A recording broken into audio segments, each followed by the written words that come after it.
Welcome back to the channel, family, and another broadcast. My name is Paul. I'm a very happy member of Cocaine Anonymous, and I'm super pleased to be joined today by Chris. Hi everyone, my name's Chris. I am a very grateful recovered addict calling in from Suffolk today. Thanks for having me, Paul. It's wonderful that you could join us. Today, Chris is going to be sharing with us his story of experience, strength, and hope around the steps in the program Cocaine Anonymous. During this podcast, there'll be various things on the screen. There's going to be information about meetings, how you can get yourself to face-to-face meetings and online meetings on Zoom. There's going to be various pieces of literature up on the screen. Bear in mind you can pause or rewind this podcast whenever you like. Wherever you see this on Skype or WhatsApp or in therooms.com or YouTube or broadcast, feel free to get involved in the conversation. Neither me and Chris as spokespersons for CA, we're simply members sharing our experience. If you're new to CA, our suggestion is get yourself some literature, come along to a meeting. We do have a solution. We really do. So look, without further ado, I'm super stoked you're here, Chris, and I'm just going to hand the floor right over to you, sir. Perfect. Thank you very much. Again, Paul, thanks for having me.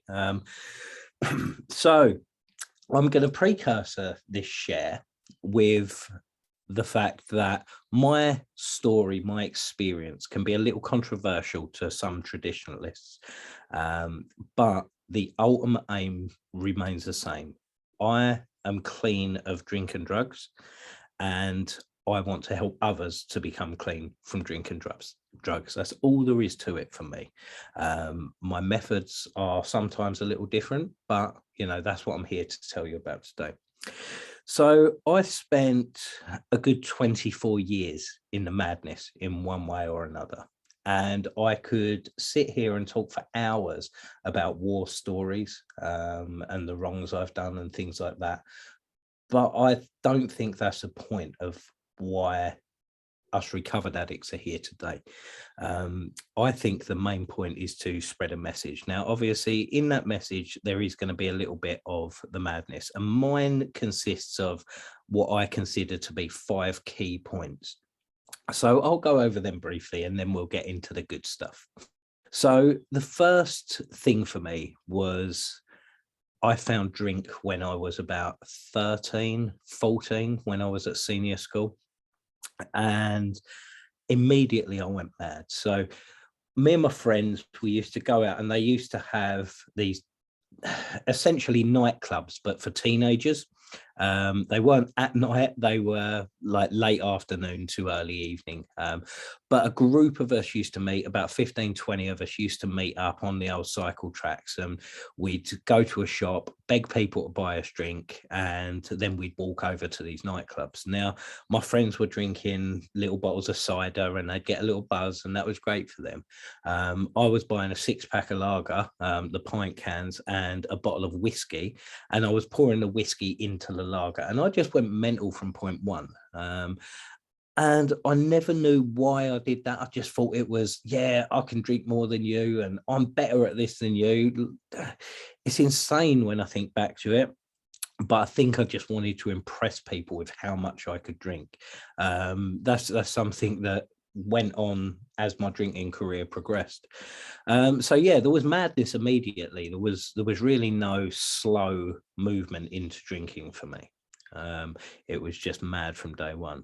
Then the second point was I was drinking every day at college. I had a beard when I was young, a bit more bum fluffy to what it is now, but I did have a beard from when I was young, and I would always be able to go in and get served at pubs and snooker halls and things like that. And it got to the point there was a snooker hall just about 5 minutes walk away from our college, and we'd go there, became good friends with the owner, and I would be drinking every single day. Now, my friends would have 2 or 3 pints, and then they'd go out and, go bowling or something like that. I'd be sat at the bar saying, yeah, come back and, meet me when you're done, and I'd have another 6 or 7 while they were out bowling. And yeah, it was, again, just to excess every single time I drank. Then at the end of college, this is the third big turning point for me. At the end of college, we'd organised to go out on a lad's holiday. Quite a common thing, I think, here in the UK. You know, you finish college, you turn 18, you want to go out and just party it up, see some girls and, you know, have a great time. But I had to cancel at the last minute because I needed an operation on my shoulder. Excuse me. So one of my other friends took my place and I was out drinking while they were off on holiday. That was fine. They came back and we organised a good night. And it turns out they'd been experimenting with drugs while they were away. Excuse me, a little frog in my throat. They'd been experimenting with drugs while they were away. And that continued for them when they came back. Now, the drug of choice was cocaine. It was always cocaine for them and myself. And it would, to anyone listening, you very possibly already know, cocaine gives you drinking superpowers, generally speaking. You can just drink and drink and drink as long as you've got a bit more gear to do. And they had these superpowers and I tried to keep up with them just by drinking. And that's when my alcoholism really turned bad, because it went from me drinking 9 pints in a night and feeling really hungover to drinking almost double that. You know, and just being in a terrible state almost every night, at least 5 nights a week as a minimum. So, yeah, but I always turned around and said, no, never going to touch drugs, never going to touch drugs. Then came the fateful day. I was sat in a pub with one of my friends. One of his other friends came in and he had a bit of gear on him. They went up and they did a line, and then they came down and said, we've left you one up there.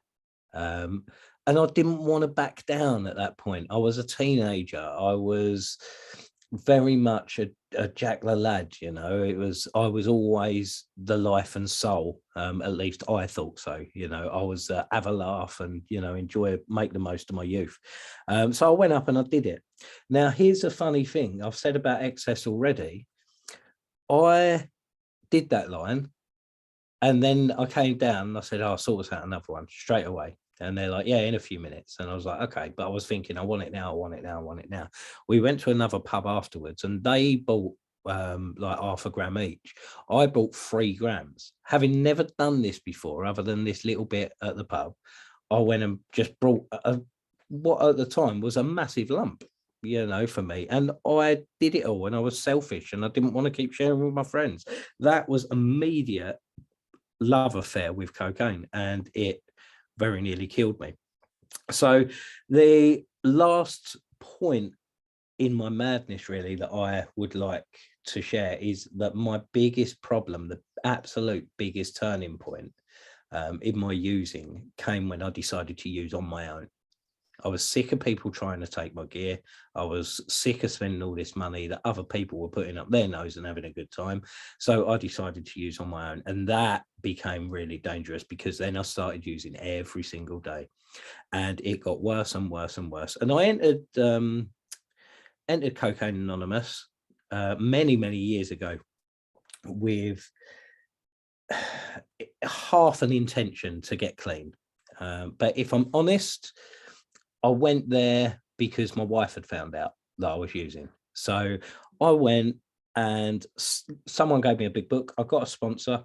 I said, oh, this is the worst sponsor in the world. It wasn't. I was the worst sponsee in the world. I wasn't ready to stop. I wasn't willing to do any of the work that he told me to do.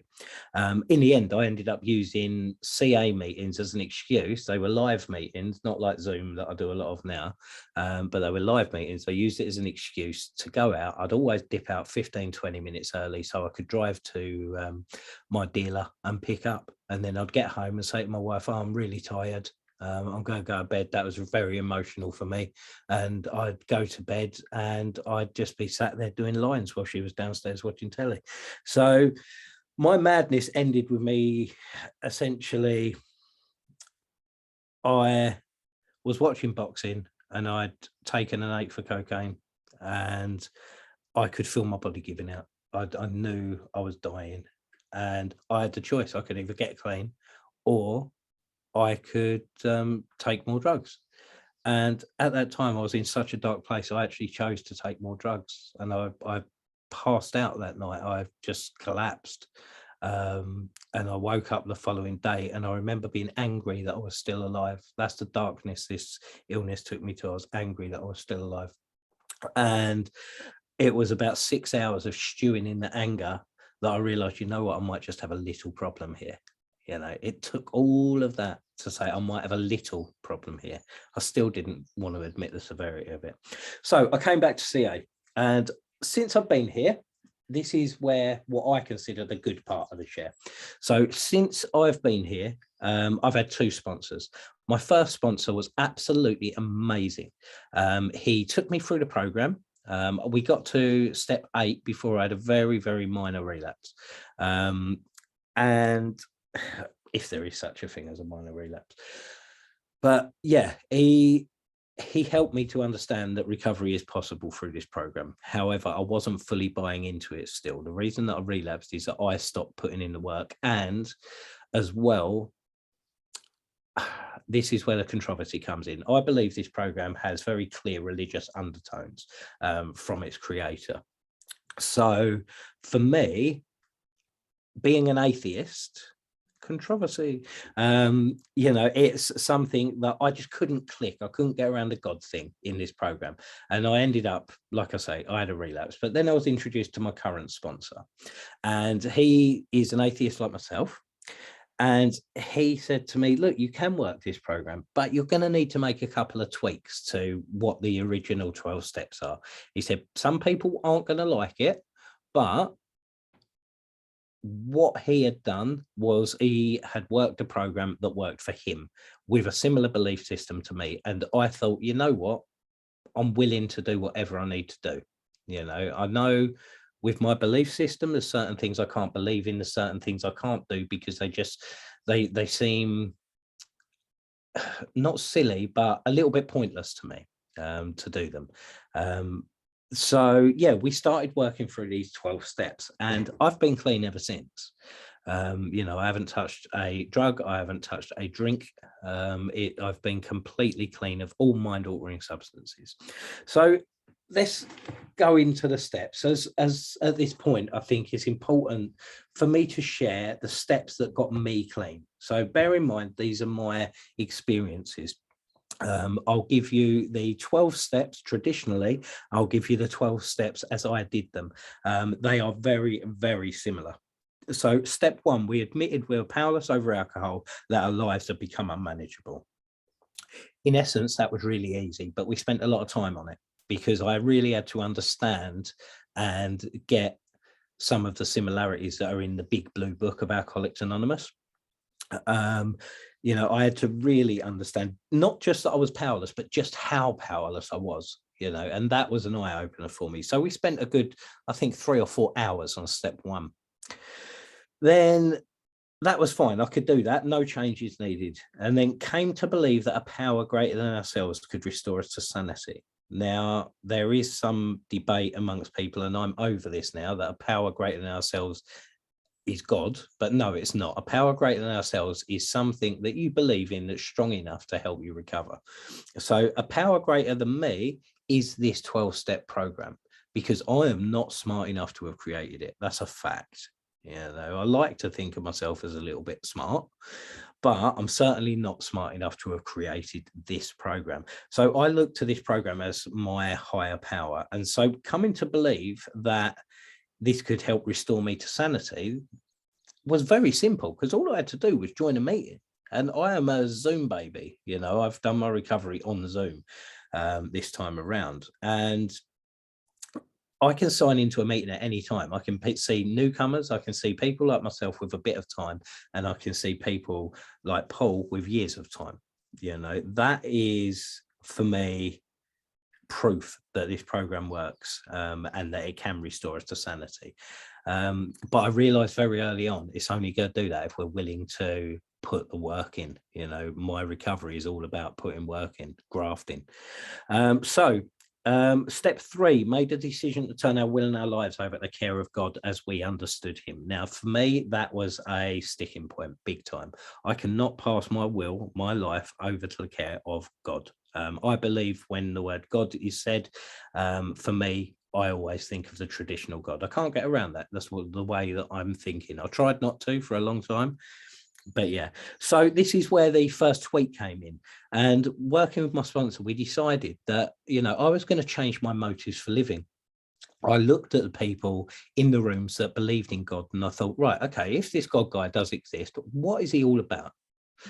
And it occurred to me he was about love, he was about healing, and he was about caring, and I thought, I can work with that. I haven't got to do any beliefs. All I've got to do is change my motives for living. I'm going to love myself. I'm going to love the people around me. I'm going to care for myself. I'm going to care for the people around me. I'm going to heal myself, and I'm going to help others around me to heal as well. Those are my motives for living, and I have to work on them every single day. But doing that brings me so much joy, and it brings other people joy as well. And what more could I ask for? I'd like to believe that if a God did exist, then those are the kind of things that he'd want me to be doing. So that was my step 3. I just simply changed my motives for living, and I worked on them every day. Step 4, made a searching and fearless moral inventory of ourselves. That was so easy for me, because I've always been very honest with myself, with a few exceptions. I've always been very honest with myself because no one else knows about it, so I can know these things about me, but I don't have to tell anyone.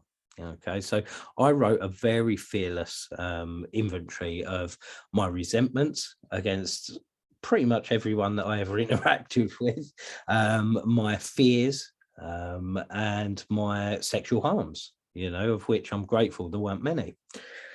So yeah, step 4 was easy for me. Step 5, admitted to God, to ourselves, and to another human being the exact nature of our wrongs. That's where I found it difficult. So all I needed to do for my recovery was take the word God out of that. So I admitted to myself and another person that I trusted wholeheartedly, my sponsor. And the first time I did the steps with my first sponsor, I left out some of the real, meat of my problems.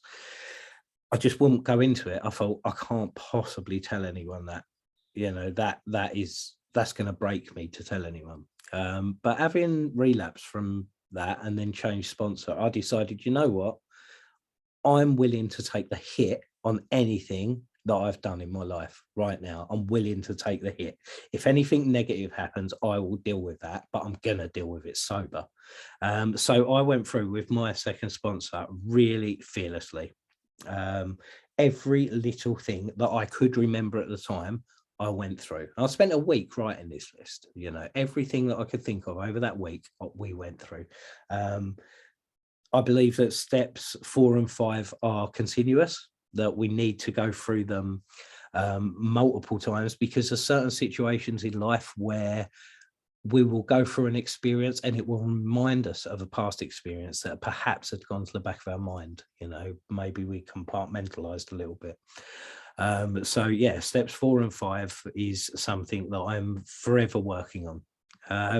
Step 6, we're entirely ready to have God remove all these defects of character. Again, not for me. It's not for me. I don't believe that my defects of character can be removed. But what I do work on every day is I work to put in place opposites to my defects. So if I'm selfish, I try and be selfless. That's just one perfect example, really. Any defects that I've got, I look for a potential trait that is the opposite, and I will work on nurturing that every single day. That for me, in my experience, has worked because it's made me very mindful of what I do. Right, step 8, made a list of all the persons we had harmed and became willing to make amends to them all. Again, nice and easy to write it down for me. So I didn't need to change that step. But step 9, made direct amends to such people wherever possible, except when to do so would injure them or others. That was tough for me. And I didn't really know. I had a lot of harms that I'd done to other people that I didn't know, how to make amends, if I should be making amends and things like that. And my sponsor gave me the best piece of advice with this. He said, if you were to bump into this person in the street, if you would be completely okay with them and they would be completely okay with you, obviously I can't speak for them. So it's mainly if I would be completely okay bumping into them in the street, I probably don't need to make an amends. But if I would shy away from them even slightly, then that's an amends that I need to make. So I did that. And I didn't get to everyone at once. And there are certain people I still need to make an amends to, certain people that I no longer have their contact details for. One person in particular, I have messaged them on Facebook because I have no other contact details for them, and they haven't read my message. So I can't make that amends fully. But what I have done is I've done everything in my power to try to make that amends. And that's what's important, is that I have tried. Some people won't let you make amends. Some people will. Some people won't ever want to speak to you again. Others will say, you're doing amazing, keep going, but the important thing is that you try, and you do your very best to make amends. So step 10, continue to take personal inventory when we're wrong and promptly admitted it. So that for me, if you're just essentially looking at yourself every day, working on self-improvement, saying, I didn't like this about myself today, I'm going to improve on that tomorrow and every day thereafter. Finding the faults that you have, if you want to call them faults, the negative traits. The wording to me isn't so important. For me, it's my faults. Finding the faults I have and admitting those faults to myself, and then working on them moving forward so that they don't continue to rear their ugly head. Step 11, sought through prayer and meditation to improve our conscious contact with God as we understood him, praying only for knowledge of his will for us and the power to carry that out. Obviously, I don't pray. It's as simple as that. But what I do look at is I look at the prayers that come as part of this program, and I treat some of them as more of a mantra. So positive reinforcement for me on that day. There's a number of prayers that I use. I won't go into them now, but there's a number of them. But it's not grant me, for example, grant me the serenity. It's, I just work on my serenity every day, and I reinforce the fact that, I need to be calm, I need to be collected and things like that. And then finally, step 12, having had a spiritual awakening as a result of these steps, we tried to carry this message to alcoholics and to practice these principles in all our affairs. There's a saying in this program, to keep what you've got to give it away. And that's what step 12 is all about for me. Now, I didn't know what a spiritual awakening was when I first started, but it's nothing more than a personality change sufficient enough to bring about recovery from alcoholism. That's what a spiritual awakening or spiritual change is. So I've gone through that, because I consider myself recovered. I still have the capacity to be addicted to things, but I consider myself recovered from the obsession to drink and use every day. So I now work with sponsees, and I will take them through in the way that I was taken through, because that is how I promised to do it. So maybe I'm not the right sponsor for everyone, but I'm the right sponsor for some people. And that's enough for me. I can't go out and heal the world, but I can try my very best to help anyone who needs help, and regardless of anyone's religious beliefs, or any other, social standing or sexuality or anything, I don't care about all that. It's not important anymore. All I want to do is help people, because when I had enemies in the past, I wouldn't have wished this addiction on any of my worst enemies. Fortunately, I no longer have enemies now. Life is good, but I would not have wished this illness on anyone. So I'll do anything I can within my power to help other people to recover. So that kind of brings me to where I am now, to close out this share. So today, I am clean of drugs and alcohol, and I have been for a considerable time now. I am motivated to help other people, but also to focus on other things in my life, other areas in my life. The 12 steps is a fantastic foundation on which to build an entire life.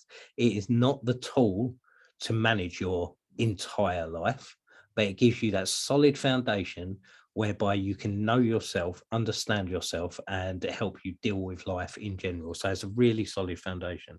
I am present for my wife and I'm present for my children. You know, I am trustworthy and reliable today. If I say I'm going to do something, I'll do it. If I say I'm going to be somewhere, I will be there. And I keep telling my sponsor, on time is 5 minutes early. You know, that's what I go by now. I am happy. It's amazing to think how unhappy I was, but I am happy today. I am serene. And what I mean by serene is I no longer have the huge highs and the huge lows that I used to have. It used to be when I first came into this program, I went through something that we called the pink fluffy cloud of recovery. I had a huge high because the drugs started going out of my system. And I thought, this is the answer to all my problems. But then that pink fluffy cloud burst and I didn't know what to do. And I went into this horrific low. I don't go into those highs and I don't go into those lows anymore. I am happy. I am content with what I've got. I have everything in my life that I need right now. I've got dreams and aspirations, but in regards to what I need, I've got everything that I need right now. And the last thing that I'll tell you about where I am today, because this might sound a little bit preachy at times, this share. The last thing I'll say is I am a million miles away from being anywhere near perfect. You know, this program is not about perfection, it's about progress. And all we can do is work on ourselves every day, make sure that we stay clean and sober for 24 hours, because that's all we need to do. Focus on today, because by the time you go to sleep, you know, tomorrow comes and then tomorrow becomes today and you've just got to focus on today again. It's easy when you start to break it down into little sections. You're going to have tough moments, but what I can say to anyone considering coming into this 12-step program or working a variation of it like myself, there are difficult times, but there's never difficult days anymore. You know, for me, that's my experience. So with that, I'm going to leave it there, Paul. Thank you again for letting me come on and share my experience. I genuinely hope that it might have helped someone. I'm absolutely sure it would have. Thank you so much, Chris. That was great. Great to hear, and a lot of identification there. You know, the feelings. You know, I often share, Chris. You know, it's usually a conspiracy of circumstances and feelings that drives us to want to get clean. You know, it can be financial, marital, mental, physical, criminal, industrial, you know, work problems, losing jobs, etc., and other things. And the feelings around how we feel about all those circumstances, you know, what I call the consequences. And today we're free to choose, but we're not free from the consequence of those choices. And as long as we make correct choices, then good things come as consequence, don't they? Absolutely. And you know, I mean, I've got to be straight there. I love listening to you because it's clear, crystal clear. You know, you speak very clearly. I really do. And you know, a lot of identification when you mentioned about the physical things that you thought you was going to die. You know, and what a motivating thing that is. You know what I mean? And you know, we live to use and we use to live, and anyone can get and stay clean in these rooms and through this program. And you know, for any of our listeners that are wondering, if I remember rightly, it says right at the beginning here. Hold on a minute. There. Can you see where it says, here are the steps we took, which are suggested as a program of recovery? A lot of people forget that. But that's what it says. They are suggested as a program of recovery. You know, absolutely. And I would say on that, you know, there are certain people that might at times say, I do not treat these as suggestions, I treat them as directions, but that's for them. That's for them. And it's all about what works for us. The ultimate goal here is to get clean from drinking drugs and learn to not even manage it on a daily basis, but to live a happier life as a result of understanding ourselves and the problems that we have. That's right. And the essence is a transformed life, that, we're helpful, harmless, and getting better. And any negative consequences we've had, most of them can be remedied, or at least, helped, as it were. Not every bridge can be healed. You know what I mean? We've burned some of the bridges, or many of us have. And what I wanted to say is anyone can get clean in these rooms. If you're listening to this message and you're a weekend binger, or a homeless crack and smack mugger and burglar, you can get clean and stay clean, and everyone in between. We have we have vast resources available for anyone that wants to get and stay clean. I'll just mention a quick halftime announcement on this channel, listeners. There are now coming up to 50 broadcasts, and there are many other Cocaine Anonymous channels. Indeed, Chris has one which we'll try and put in the link beneath this description. There are many Cocaine Anonymous channels now. On this particular one, there's around 50 podcasts that different members have come on and compiled. There's 14 on the 12 steps, because we've got 2 podcasts on 1 and 2. There is an introduction to CA program, steps, and fellowship. We've got 3 on sponsorship. What is sponsorship? Am I ready to become a sponsor? How do I sponsor? We've got 1 on the ABCs of addiction. We've got 1 on the spiritual malady. We've got 1 called an entire psychic change. We also have about a dozen personal stories. We've got 1 on the history and growth of Cocaine Anonymous. So please check out those other podcasts and feel free to share them. And as always, reach out for help. In a few minutes, I'll be putting on the screen some information about meetings. But back to your share, I really loved it. I really did. And, to try and help others, and to see others get free is a very, very deep spiritual experience in itself, Chris. And over the years, I've seen various folks get well, and then they vanish, or I say they vanish. They obviously don't vanish, but you don't hear from them for a while. And they ring you up out of the blue. Oh, I'm still doing well, and oh, I'm still married, or I've got the wife back, or I'm now employable again, or I've got promotion. And the ripple effect, as it were, Chris, from staying sober and trying to carry a message, which is what it says in step 12. Bill Wilson had great wisdom in the compilation of the wording of these steps. I think the wording is very important. It says there in step 12, we're trying to carry this message, and we're trying to practice these principles. And that's it. I love how you put it, today. What can I do today in my hula hoop in the real world, as it were? Yeah, it's something that, to be honest with you, I think it's amazing if we all have dreams and aspirations for what we want to achieve in the future. I think it's amazing that we work to do them. But when it comes to recovery, I genuinely believe in one day at a time. Who can I help today? What can I do today for myself? What can I do today for someone else? What can I do today that is going to perhaps not just have benefits today, but stand me in good stead for tomorrow? What can I begin implementing today? And I think too many people are scared away by the thought of thinking, I need to do this for the rest of my life. You're not having to do this for the rest of your life. You're not having to go through this struggle for the rest of your life. What you're doing is you're putting in place something now to give you a better life. It's as simple as that. It's not a chore. This should be a pleasure, not a chore. The chore was waiting for the dealer to pick up. The chore was running around conning people out of money so I could pay for my drink and my drugs. This program is a pleasure to do every day. But we always have to remember, none of us, and I am convinced of this, none of us will ever live a perfect program. But all we can do is progress and try our best on any given day. Yeah, absolutely. And, looking back, you mentioned, Chris, about how, they said they'd left a bit upstairs for you.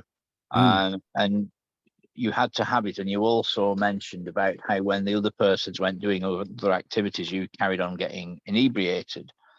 And that is the essence of someone that has the problem of addiction. Not everyone has the problem of addiction.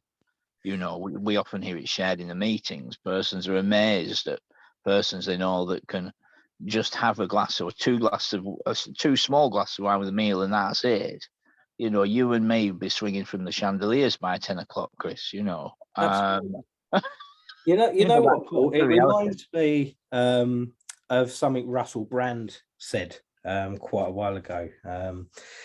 And he turned around to someone, said to him, "Do you ever want to use again?" And he turned around and he said, and this kind of fits in with what you said about we can't escape consequences earlier on.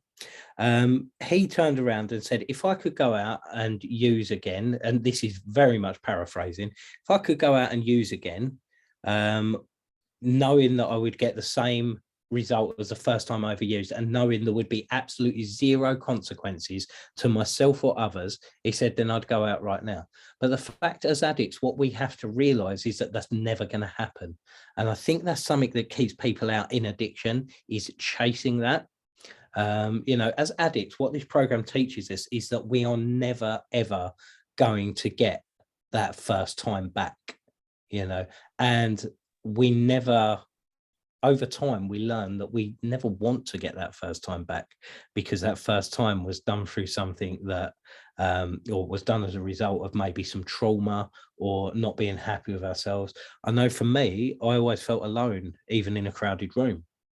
I went through trauma. I had the most amazing parents, but I went through all different traumas when I was a child. I nearly died through asthma. They were going to have to incubate me. I had an operation that almost killed me. I woke up paralyzed when I was 4 years old, below the waist. I had all kinds of trauma. And what I have to keep telling myself every day, and what I've had to learn about myself, is that it's things like that that potentially were part of the reason that drove me to drink, and then to use. Now, I can't ever, I'll be honest, the first time I drank and I used was amazing, but over time, it didn't have the same effect, and I just wanted to, I wanted to try and numb the pain, rather than it being amazing. So it's something that we need to be very, very aware of, is that we can never take another drink or another drug, Well, and that's right. I'm sorry, carry on. yeah, it's just something that I think there's a lot of people coming to these rooms. The people that you see come in and then disappear before they finish their 12 steps, they think, I can manage this now. I think the biggest thing we can take away from recovery, in general, whether it be 12-step, whether it be CBT, whatever it is, the biggest thing we should take away from recovery is that we cannot manage. We are addicts. We cannot manage one drink. We cannot manage one line, one hit, one pill. We cannot do that. That's not in our nature. We have a disease, we have an illness, and we have an allergy that stops us from managing. Sorry, I feel quite passionate about that, so I tend to have a little rah. That's a wonderful thing, and it's quite interesting when you look at the medical fraternity. In the doc's opinion, it talks about moral psychology and spiritual principles, a few simple rules. So there's many ways to look at the program and the process, and as you intimated earlier, Chris, many persons take suggestions as musts. And there's definitely been a change over the last couple of decades in how the program is seen. And things that are simply not in the literature have been implemented as verbatim musts, which I'm not going to get into right now. They're just simply not there, and were not practiced for 60, 70 years of this program. But I think one of the most empowering things, Chris, is to be responsible for one's own actions. And I know that's something you talk about often, and I enjoy what you have to say about that. We have to suit up and take responsibility for ourselves, and the battle of the mind is on every day. You know what I mean? From all the waking day, we have to stay focused and positive. For me, you know, in the power and the wisdom and the grace of a living God, the Creator. For other persons in their rational faculties, and you know, the broader a person's foundation. I mean, I love the principles in CBT you mentioned there. You know, I've known persons that have used medicine and psychiatry alongside the 12 steps and fared very well. You know, but I just want to briefly mention for any of our listeners, you know, this book that we've got on the screen here is a book called Alcoholics Anonymous. We call it the Big Book. It's about £10, £11 delivered. And you can read it or listen to it 24/7 completely free at aa.org.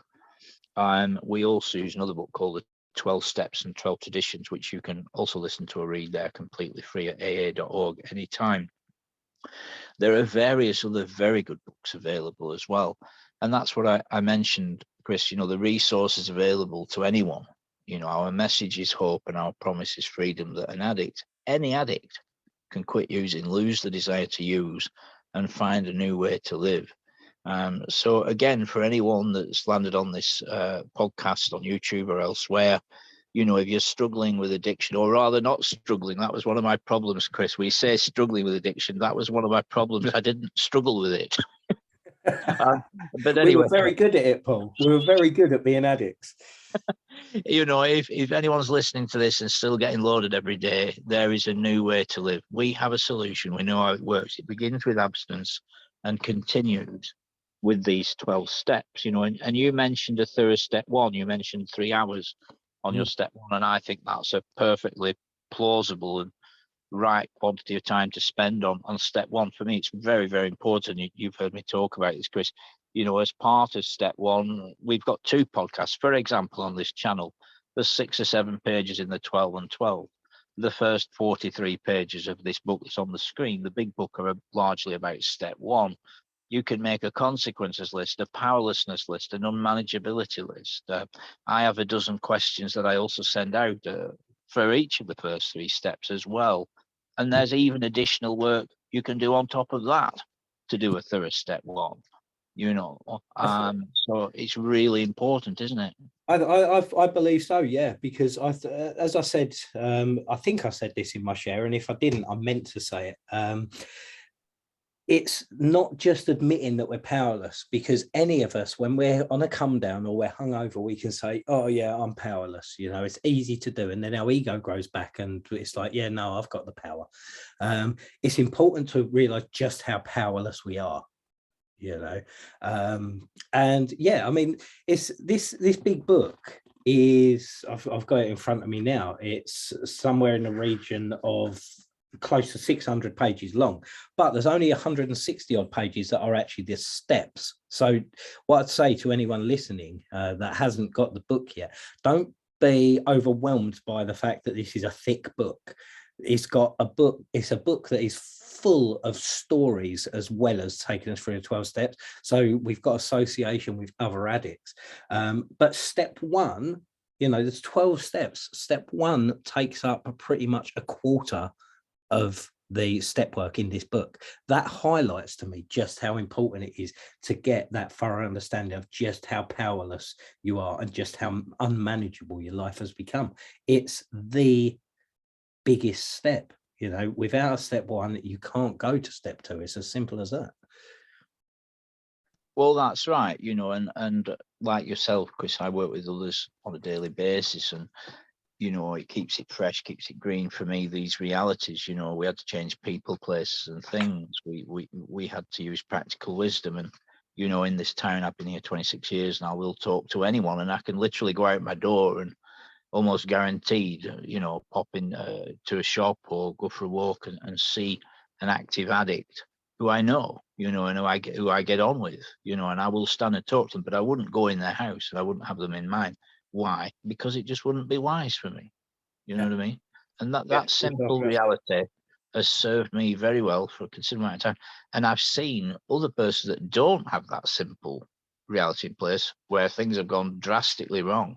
And that's been the beginning of a long relapse, you know, and very likely persons have died. Now, I'm not saying, don't misunderstand me. I'm not a spokesperson for CA. I'm not saying what anyone else should or shouldn't do. But what I am saying is what I've seen work practically for me for a long time and not work terribly for others. So and then the other thing is about being responsible, particularly if you've got time on your hands. What are you going to do? I remember saying to a young man a couple of years ago, what are you going to do now? Oh no, he said to me, what do I do now I'm clean? That was it. And I said, well, that is the correct question. What are you going to do now? You've got to keep the mind and the body busy. Yeah. You know what I mean? You've got to watch out. The natural reasoning can easily be a pity committee. Let's have a committee and come to some conclusions that always conclude, catastrophe and darkness and everything's terrible. The world's against us. And that's just not the case. It's just not. And, I think it's really important to stay in the truth, your own truth. And in the rooms, we hear people, everyone gets a few minutes to share their truth, Yep. And I'll hand it back to you in a moment, Chris. I just want to talk briefly about the importance of having a support network. Yes, get a sponsor, and strongly suggested, from my perspective anyway, men with men, women with women, and work closely with a sponsor and take the clear-cut direction. However, also have, a handful, perhaps half a dozen folks in a support group. You don't need to tell them your bank balance or your address, but they care about you to some degree. You care about them. You've got something in common, and maintain a support network. And then if something's on your heart or mind, you can just ring them up. And the idea of having 5 or 6, if one's busy, you ring the next one. If they're busy, you ring the next one. It's very rare. In fact, it's almost unlikely on a level of betting odds that all 6 would not take the call. And so these resources, a support network, a home group, consistent step work with a sponsor, a commitment daily to the literature and your own personal spiritual literature, and good self-care, and staying connected with folks in recovery every day, that solution will definitely give long-term sobriety. Yeah, absolutely agree. It's not in one of those 12 steps did it mention meetings. However, meetings are full of people just like us who have their own experiences, their own stories, their own journeys, that they are willing to be brave enough to share. And for me, meetings have become an invaluable part of my day. I will attend at least one meeting every day. And that, again, might sound daunting to someone new, but there are hundreds of meetings on Zoom every single day. And it's something, if you can go in and you can get that unity, I can guarantee, like a lot of meetings, I don't mean to go off on a tangent about meetings here, but a lot of meetings will consist of a main share and then share backs. And you can go into a meeting and you might not actually get a connection with that main share, but keep listening, because someone that shares back is probably going to have something that you need to hear. And that's the beauty of it. If you don't get something from one person, listen to another, because we've all got experiences that you would have had. We've all been through similar circumstances, and it's meetings are something that obviously it has been added to this program, and is something that's vital. Just the same as, I'll be honest, one other thing similar to that is a gratitude list. It's not a part of this program, but I've been asked by my sponsor to create a gratitude list, 10 things I'm grateful for every single day. And I've been asked to send them over. And just doing that first thing in the morning, for me, that I actually use that as my meditation pole. Writing is a form of meditation if you can get out of your own head a little bit. And writing a gratitude every single day is a great way to start that day, because it's not, oh, I'm aching, I've got a headache, oh, I've got this to do, I've got that to do. It's, I'm grateful, I've got a roof over my head. For anyone who feels they're not grateful, have you got a roof over your head? Have you got clothes on your back? Have you got food in your stomach? There's 3 potential gratitudes right there without even having to think. That for me is a vital part, and I didn't mention it, but it's another vital part of my program, is showing that gratitude for the things I have rather than mourning the things that I haven't got. So yeah, it's Absolutely. And, you know, when I look back into the late 30s, before what we call the Big Book Alcoholics Anonymous was published, Chris, you know, they were persons of personal faith, personal spirituality, practiced personal spirituality and helping others, working with others. Those two elements were what they had. The Big Book had not been printed. There was virtually no meetings. There was no central structure. And the steps had not been completely agreed. They're certainly not the traditions. And that's how they got by, working with others and their own personal spirituality, you know, and those vital elements kept them. And when they dropped off on either of those, you know, and you've just described personal spirituality there, or at least one element of it, you know, when they eased off on those things, they didn't fare so well, you know. And I've got on the screen here a list of meetings, and bear in mind, listeners, you can pause this and rewind this at any point. There's lots and lots of meetings. There really are, you know. In fact, from NACA and AA, there's probably in excess of 6,000 Zoom meetings every week, you know, and you know, those 12-step programs, well, there's about 100 12-step programs now on all different things, but they're all over the world, you know. And by the miracle of technology and the internet, you can log into a 12-step meeting anytime. And on the screen are just some of them. The ones in blue are on every single day. So if you're listening to this in Britain, the Breakfast Club at the top left underneath the pink box is 7:30 every morning. Great Gratitude 9:30. You've just mentioned gratitude. Pop-up recovery every morning 10:30. We can recover 2 p.m. And then in the center column, there's a 1-to-1 marathon there underneath the pink box. That's a 24/7 non-stop, very healthy meeting that's permanently on. Underneath that are 2 ladies meetings in the afternoon, 3 p.m. and 5 p.m. Weekend recovery is on at 8 p.m. and 9:30 every night. These are all every night.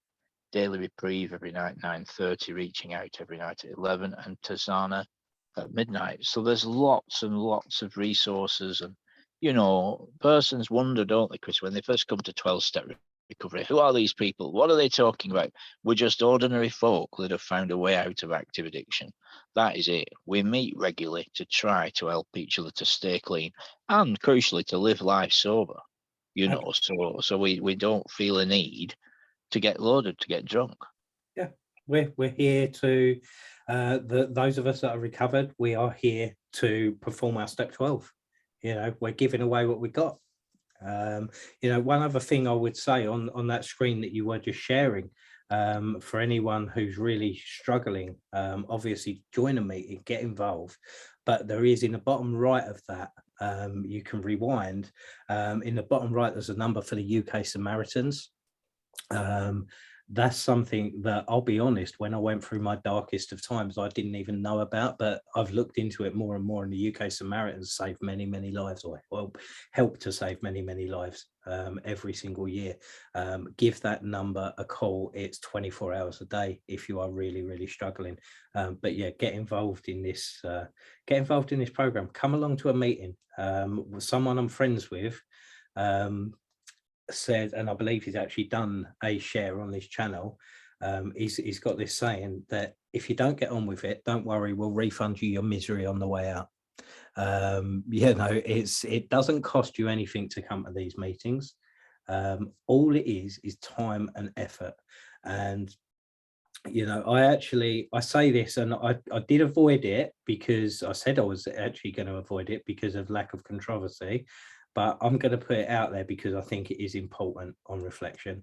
The people that I see in this program that don't get clean are the people that don't put in the work, you know. And you can have whatever belief system, but if you are not willing to work on your sobriety every single day, then maybe, you know, you need to look at additional support as well. Who knows? I don't know. I know what's worked. Absolutely. I know it's the work that has worked for me. Well, absolutely. And it's a transformed life. We have to suit up and show up and take responsibility for our time today, don't we? And, what can I do? Sometimes it's as simple as move a muscle, change a thought, make a phone call, go for a walk, do some writing, some, as you said, gratitude list, do some step work, read some literature. I think that's where consistency comes in, as regards being committed to systematically reading through the recovery literature, of which there's a whole plethora available today, much of it completely free online. It's a great thing to be committed to reading through the literature, and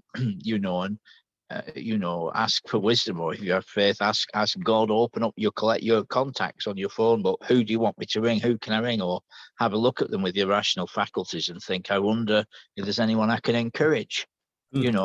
Just ring someone randomly. If they don't answer, they don't answer. If they answer, you can just have a brief chat with them, and you'll brighten up their day. There's always something to do. There's always someone to help. And if you can't find anyone to help yourself. We've got to improve the quality of our sobriety. There's always a solution. There really is. And there's always something to do. I'm saying that as a juxtaposition against what we used to do when we get loaded, sit in front of the TV or watching crap on the internet. We weren't too bothered. You know what I mean? As long as we're under the influence, and now we can be proactive and productive members of society. Absolutely. It's all about, like I said earlier, this is a foundation for a life that is amazing. I owe, with the exception of my children and my wife, all of the good things all the good things that I can remember in my life have happened as a result of being sober, not being in the madness. Nothing has come that's good from being in the madness. And I think that is an amazing realization to have. Well, that's a beautiful place to end the podcast. I want to thank everyone for tuning in and listening. I'd like to strongly suggest reaching out and coming along to a meeting and listening to us share. You will find us regularly to meet called We Can Recover that was on the screen a few minutes ago. There is lots of meetings, lots of literature. As I say, get involved in the conversation below this podcast. Please like and subscribe, and feel free to share. I'm going to be putting a link to Chris has a YouTube channel, don't you? I do, thank you. And what I will say is, anyone who doesn't know where to start, if you go to my YouTube channel, which will be linked in the description, click on About Us, I think it is. There's a tab saying About Us, and there is a email address on there that you can reach out, and that will come to me directly. I will help you as much as possible, not necessarily by taking you through the steps, because obviously I have a finite amount of time, but I will help you by putting you in touch with the right meetings, the right people. We're a fellowship of people that are here to help you. Absolutely. Well, once again, thank you so much for taking time out of your day to come and share with us. Chris, a pleasure as always to hear you. My pleasure. Thank you again for having me, Paul. And we'll be back soon with another broadcast, family. So stay strong, stay connected in the solution. And thanks so much for tuning in today. Thanks, Chris. Cheers, mate.